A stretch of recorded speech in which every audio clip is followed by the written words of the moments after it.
자, 2부를 시작하겠습니다. 게라케고는 이렇게 묻습니다. 오늘날 우리는 어디에 있는가?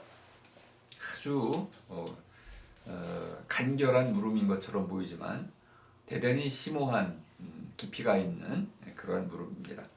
어디라는 이 물음은 장소를 묻는 것입니다. 어디일까요? 그러면은 동서남북으로 답을 할 수도 있겠고요. 또 시간적인 흐름으로 대답을 할 수도 있습니다. 어제, 오늘, 내일이라는 또 모레도 있겠죠. 이렇게 우리는 어디로부터 어디로 가고 있는가를 묻고 있는 것입니다. 우리는 어디에 있는가?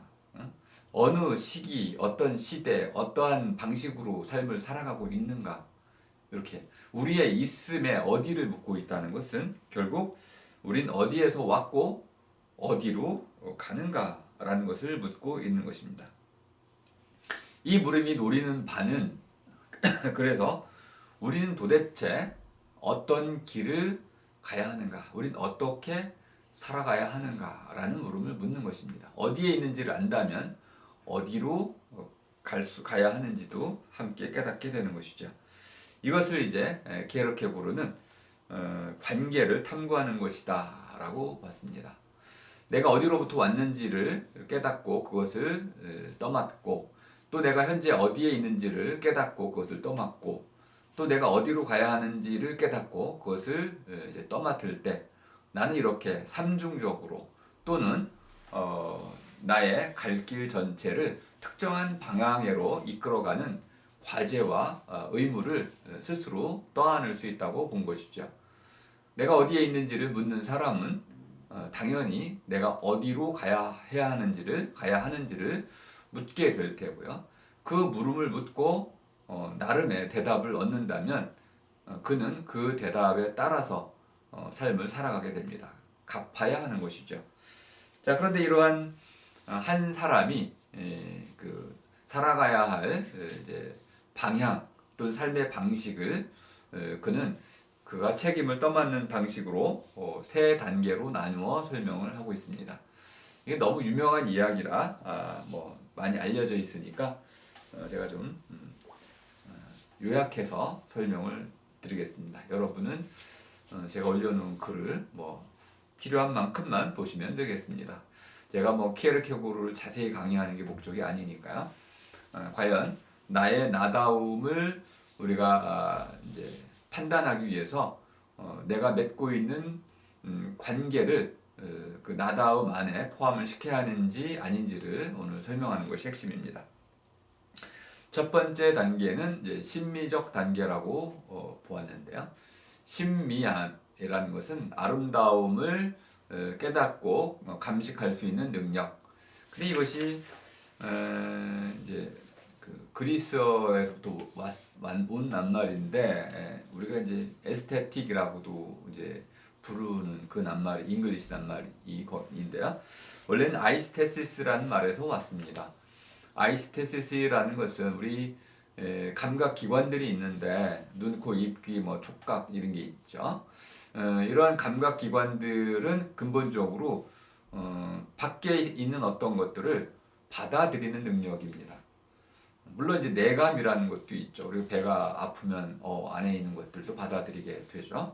어쨌든 이렇게 무엇인가 이런 감각 기관들을 통해서 받아들이는 것 이것을 이제 아이스테시스라고 이제 이야기합니다. 그렇다면 심미적 단계라는 것은 감각을 통해서 내가 관계 맺고 있는 이 모든 것들을 받아들이는 것이다. 그러니까 감각적인 받아들임의 단계 이렇게 이해해 보시면 되겠습니다. 이건 뭐 어린아이 단계라고도 좀 볼 수 있을 것 같습니다. 그러니까 하나의 그 이제 단계가 이제 감각에 의해서만 주로 이렇게 이루어지는 것 이것입니다. 그 심미적 단계라는 것은 우리가 관계 맺는 그 모든 것들을 단순히 이러한 그 감각적 차원에 국한해서 이제 주로 주어진 자신 안에 직접적으로 주어진 것만을 받아들이는 것을 이제 말하는 것입니다. 이때 그는 받아들여지는 것이 바뀌면 자기가 또 새로운 사람으로 바뀌게 됩니다. 이 사람이 말하는 걸 들었을 때는 그 말에 찬성하고 저 사람 말이 저렇게 얘기하면 또 그 사람 저렇게 얘기하는 걸 또 받아들이고, 이렇게 받아들이는 것에 따라서 그때그때마다 바뀌게 되므로, 이렇게 그 받아들임의 단계에서 살아가는 사람은 자기 자신을 깨닫지 못합니다. 그때 자기가 받아들이는 것이 곧바로 나와 동일시되기 때문에 실질적인 나는 이제 놓치게 되는 것이죠. 하물며 그렇게 자기를 깨닫지 못하는 사람이 나를 떠맡을 수는 없는 것이죠. 그래서 이 받아들임의 단계에 있는 사람은 끊임없이 자기를 잃어버린 사람이다. 물론 이 사람도 자기 자신을 선택하지 않을 수는 없는데요. 이때 그가 자기를 선택하는 방식은 소극적 방식이다. 이건 내가 아니야 라는 방식으로 이제 받아들인다는 것입니다. 그는 구체적으로 그때그때마다 자기에게 주어지는 것들을 받아들이면서 그때그때마다 자기를 소극적으로 선택해 나간다는 것입니다. 그러니까 자신의 본래 모습이나 또는 자기가 지속적으로 떠맡아야 할 자기 모습을 찾지는 못한 채로 끊임없이 자기 자신과 거리를 두고, 또 자기 자신에 대해서는 늘 구경꾼으로 이렇게 남아있게 된다. 이렇게 받아들이는 삶을 살아가는 사람의 원칙은, 이건 뭐 키에르케고르가 이렇게 주장을 한 거니까요. 그는 즐김이라는 것을 원칙으로 삼고 살아간다. 쾌락이라는 것, 이런 것을 이제 삶의 대원칙으로 삼는다는 것입니다. 쾌락, 즐거운 것은 받아들이고, 이제 즐겁지 않은 것, 불쾌한 것은 이렇게 이제 멀리하고 버리는, 싫어하는, 이런 방식으로 감각적인 삶을 살아간다는 것이죠. 이러한 그 받아들임의 단계에 머물러 있는 사람으로 모차르트의 돈 지오반니에 나오는 돈 환을 이제 그 한 예시로 꼽고 있습니다. 한 문장만 좀 읽어드리겠습니다. 돈 환은 밑바닥에서부터 유혹자다. 유혹이란 말에 좀 사탄이란 느낌이 들어있다는 것을 여러분이 아실 겁니다. 뱀이 아담과 하와를 꿰어서 이제 그 선과 악을 알게 하는 나무의 열매를 따먹게 했다는 거죠. 유혹자. 자기 자신만 파멸시키는 게 아니고 다른 사람들까지 함께 파멸시킨다는 것이죠. 어쨌든 감성적인 사람은, 이렇게 받아들임 차원에서만 이루어지는 사랑은 한 사람의 여자를 사랑하는 것이 아니라 모든 여자를 사랑한다. 사랑이라는 것은 책임이 있고, 그 사랑하는 사람을 그 절대적으로 떠맡아야 하는 이 책임이 뒤따른 사랑인데, 이 돈화는 이렇게 자기의 사랑을 절대적인 차원으로 떠맡는 게 아니고 찰나찰나 순간마다 그것을 이제 받아들일 뿐이기 때문에 그는 순간 찰나 속에서만 자기 자신도 있거나 그 사랑을 떠맡을 뿐이고, 그의 삶이라는 것은 이런 순간의 총합성이다. 이렇게 이해를 하고 있는 것이 되겠네요. 자, 그렇다면 이제 이 돈환의 이 삶이라는 것은 이 정체성을 잃어버린 삶일 수밖에 없는 거겠죠. 그는 자기가 누구인지 물을 수도 없고요. 설령 그가 그 물음을 묻는다 하더라도 그 물음에 대해서 자기가 누구인지를 답할 수가 없게 됩니다. 그는 그저 자기 자신으로부터 달아나는 길밖에 없습니다. 이렇게 키에르케고르는 이런 심미적 단계의 이런 감각적인 받아들임의 삶을 추구하는 사람은 자기 자신으로부터 절망적인 도피의 삶을 살아갈 수밖에 없다. 그러니까 그는 자기를 잃어버린 삶을 산다. 이렇게 보았습니다.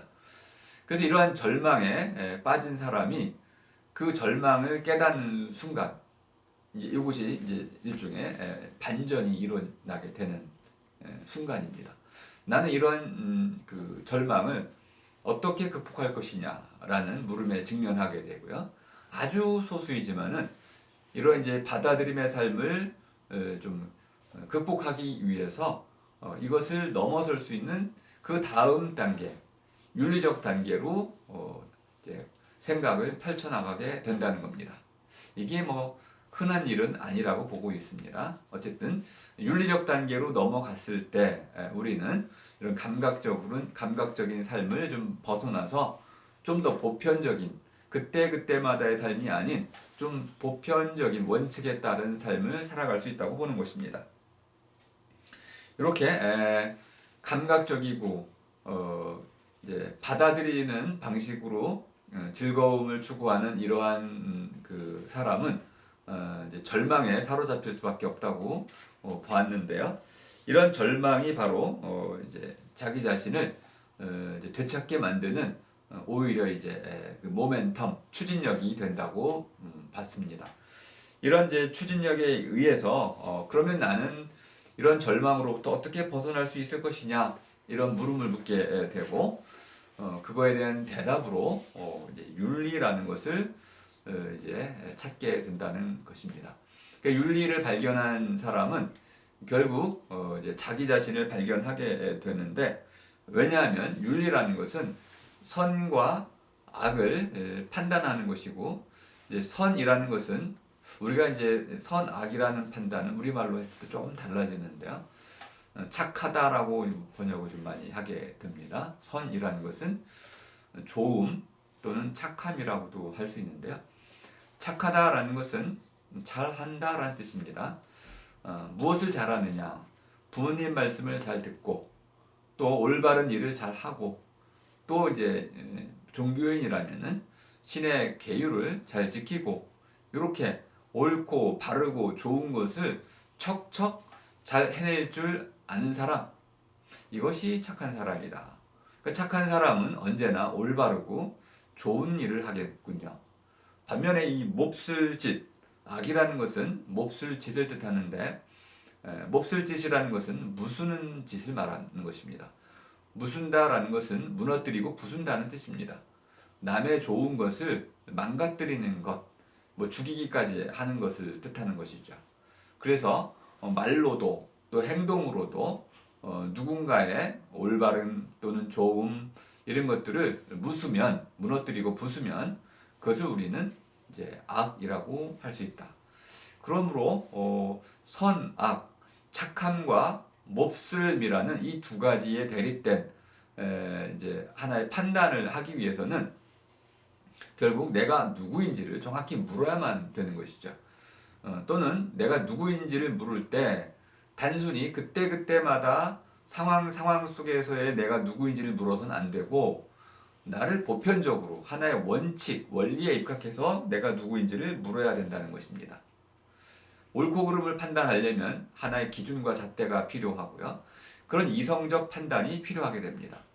이성적 판단은 이때 저때 그때그때마다 즉흥적으로 하나의 기준을 세우는 것이 아니고 원리적으로 판단하는 능력이기 때문에 내가 윤리적이 되기 위해서는 이런 원리에 대한 자각, 원리를 깨닫고 또 착한 것이 무엇이고 또 몹쓸 짓이 무엇인지를 깨닫고 이것을 판단한다는 것이 무엇인지를 깨닫는 그 이성으로서의 나, 이런 보편적인 깨달음을 추구하는 나를 내가 또 함께 깨달아야 되는 것이죠. 그러면 이제 이렇게 자기를 선택한다는 것은 종교적 단계 이전에 윤리적 단계에서는 사람들 일반이라고 하는 인간의 사람의 보편적인 사유 능력이라고 말하는 깨달음이라는 데 기반을 두고 있습니다. 왜 내가 착한 일을 해야 되는가? 왜 내가 몹쓸 짓을 해서는 안 되는가? 또는 착한 짓은 무엇이고 또 몹쓸 짓은 무엇인가? 이게 무엇인가라는 물음과 왜 해서는 안 되고 왜 해야 되는지에 대한 이런 원리적이고 보편적인 이런 깨달음을 가질 때 나는 비로소 이것인지 저것인지를 선택할 수 있게 되는 것입니다. 키에르케고르의 책 이것이냐 저것이냐라는 이 물음은 요 단계에서 비로소 생겨나게 되는 겁니다.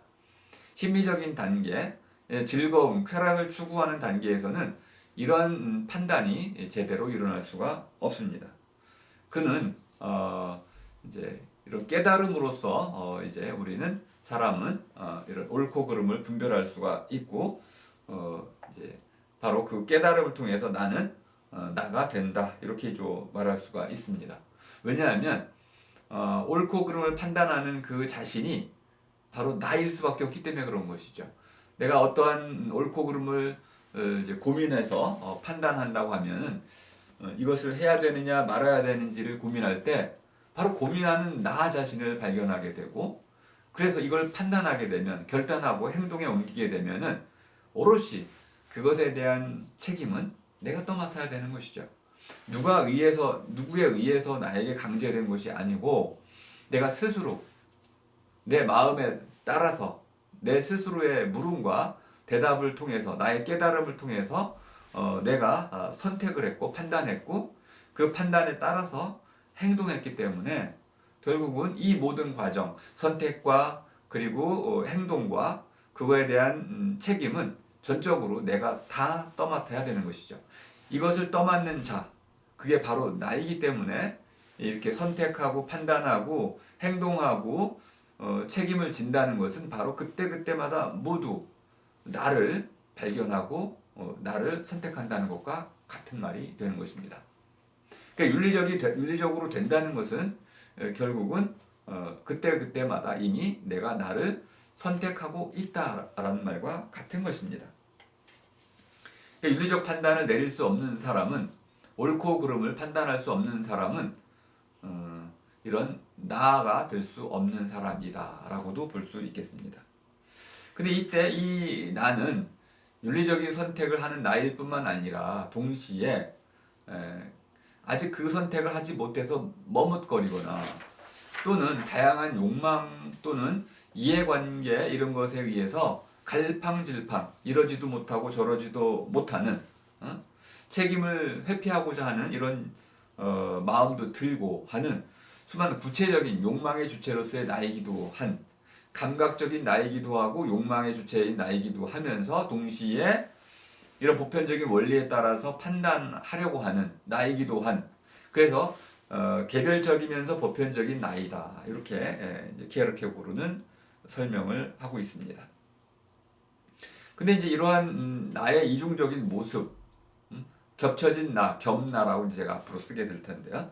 이 겸나라는 것은 결국 나에게 이렇게 행동을 해야 되는지 저렇게 행동해야 되는지 이렇게 선택을 해야 되는지 아닌지 등등에 대한 선택의 불안을 나에게 끊임없이 불러일으킵니다.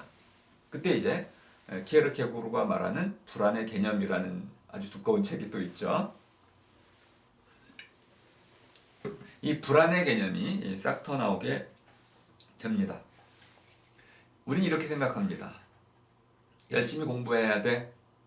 이것은 부모님과의 약속이고 선생님과의 약속이고 내가 학교를 다니는 학생으로서의 의무, 약속이야.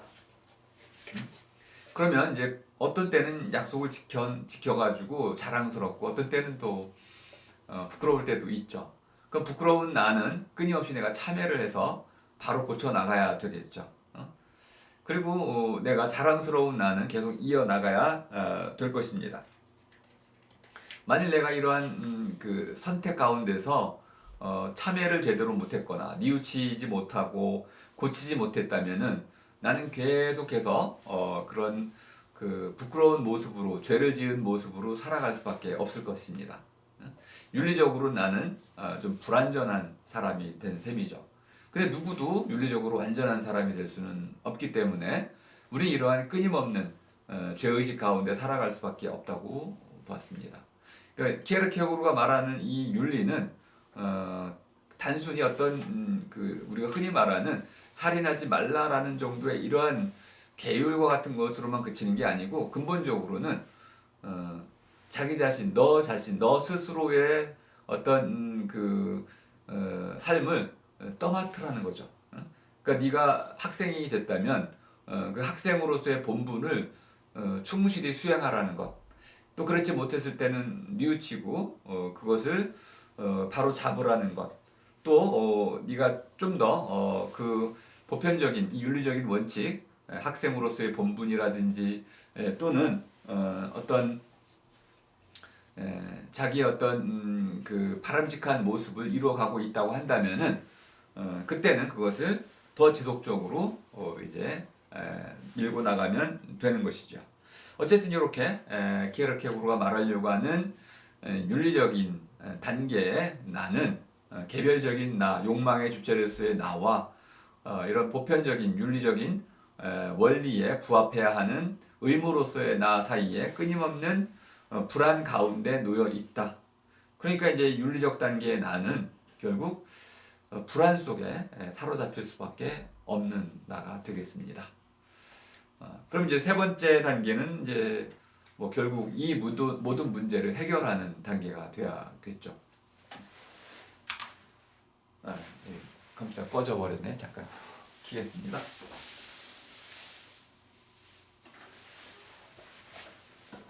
죄송합니다. 윤리적인 단계에서는 나는 끊임없이 불안에 사로잡힐 수밖에 없습니다. 이 불안 속에 사로잡혀 있는 이 나의 모습을 넘어가기 위해서는 과연 나 스스로 그것을 극복할 수 있을 것이냐 이런 이제 의문이 들죠.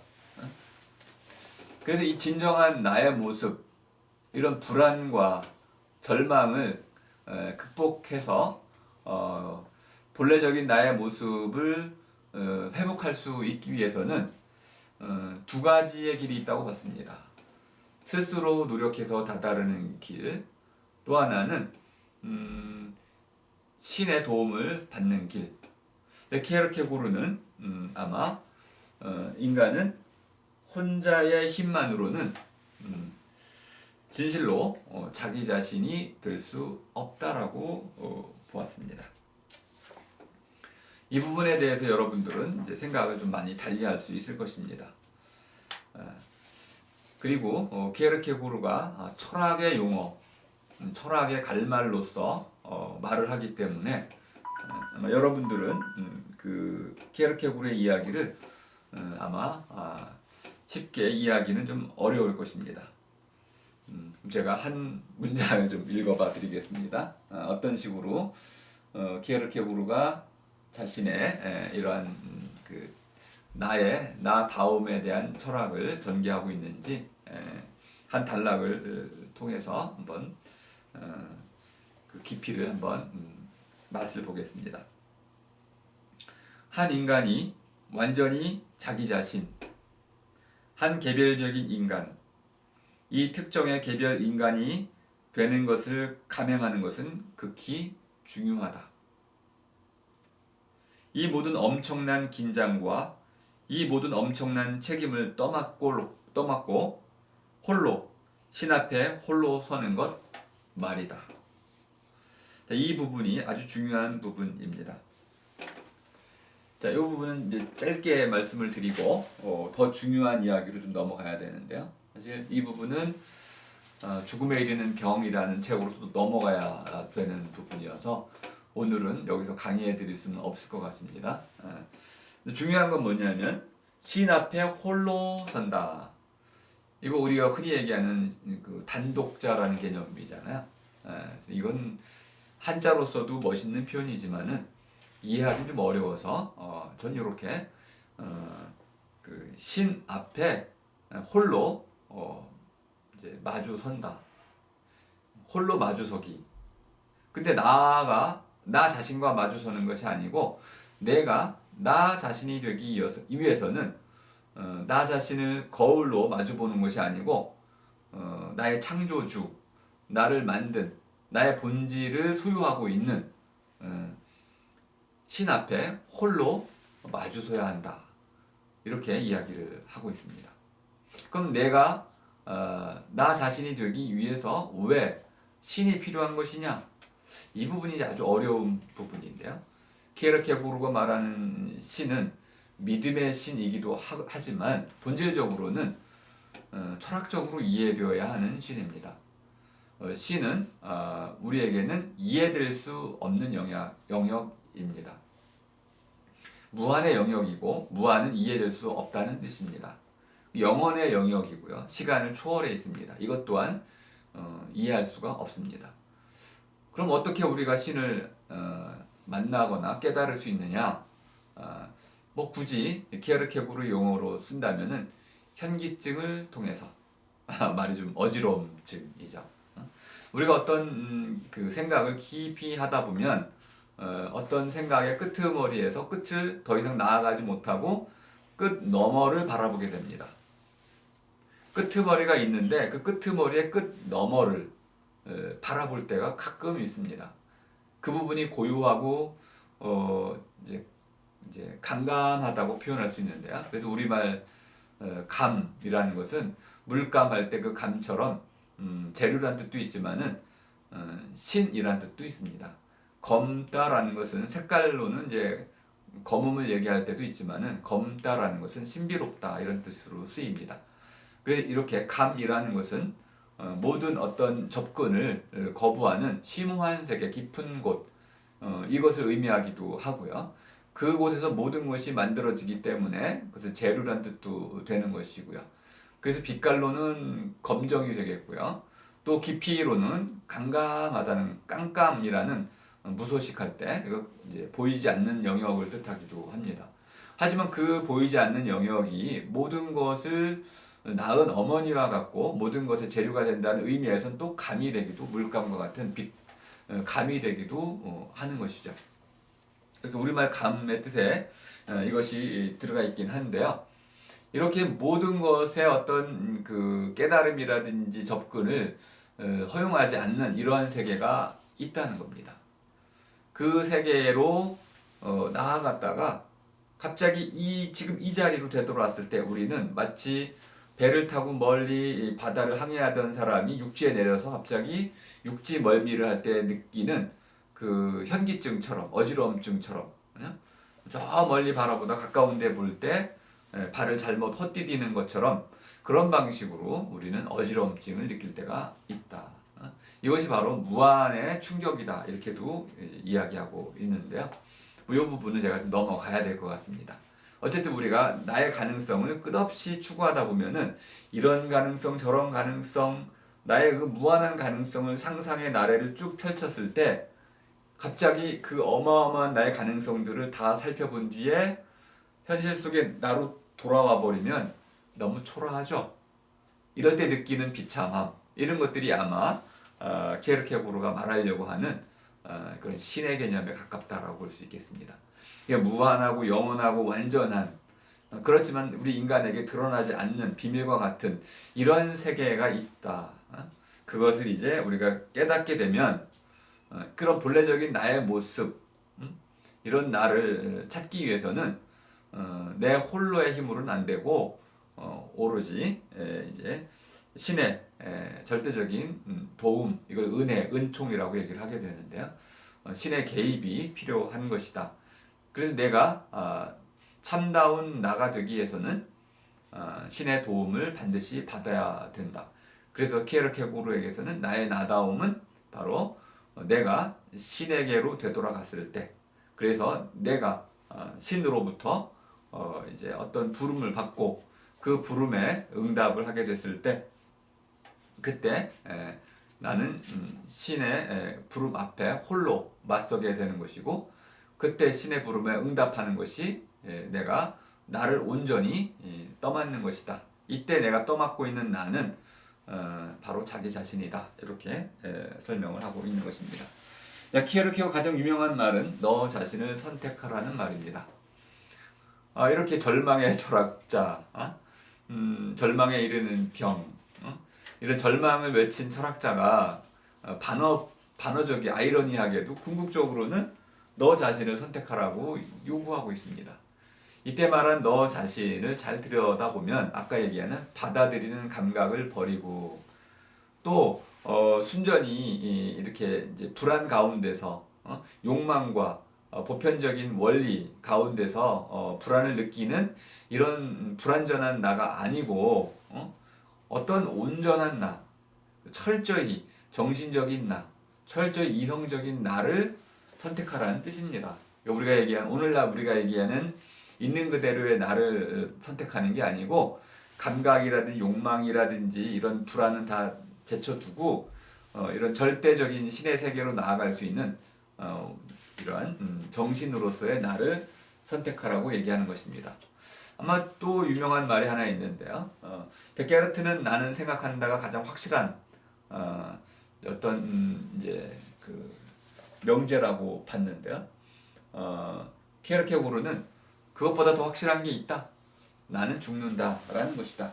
이렇게 해서 그럼 나는 죽는다라는 것을 확실하게 깨달은 사람은 그 죽음의 종류도 깨닫게 된다는 것입니다. 몸의 죽음이 있고 영혼의 죽음이 있는데 진짜 죽음은 영혼의 죽음이다. 그러면 이제 우리는 이 영혼의 죽음을 피할 수 있는 그런 삶을 준비하고 살아야 되는데 그 영원한 삶을 살 수 있는 그 너 자신을 선택하라는 겁니다. 그러니까 이렇게 일관성 있는 이제 아주 체계적인 주장을 하게 됩니다. 이렇게 이제 자기 자신을 선택하라는 것은 감각적인 나 또는 이성적인 나 이런 것들을 좀 선택을 하는 것인데 이 모든 것들을 초월해서 결국은 키에르케고르는 이렇게 이야기하고 있습니다. 인간이 정신인 자기 자신을 선택하라는 것입니다. 결단을 내려 너 자신을 선택하라. 그때 말하는 너 자신은 몸과 정신 가운데 몸이 배제된 정신을 얘기하는 것입니다. 이 정신이라는 것은 그런데 키에르케고르에서는 자기 자신과 관계를 맺는 관계다. 상당히 어려운 말이어서 설명이 좀 어려운데요. 기본적으로 나는 몸과 마음과 영혼으로 되어 있다고 봤습니다. 그럼 몸과 관계를 맺을 때 나는 그 몸을 통해서 맺어지는 관계의 관계, 그 관계를 맺고 있는 나, 다른 것들, 그리고 신, 이 삼자, 그러니까 구체적인 것과 변화하는 것과 변화하지 않는 것과 영원한 것, 이것들이 한데 종합되어 있는 이 관계들의 관계를 내가 보는 것이다.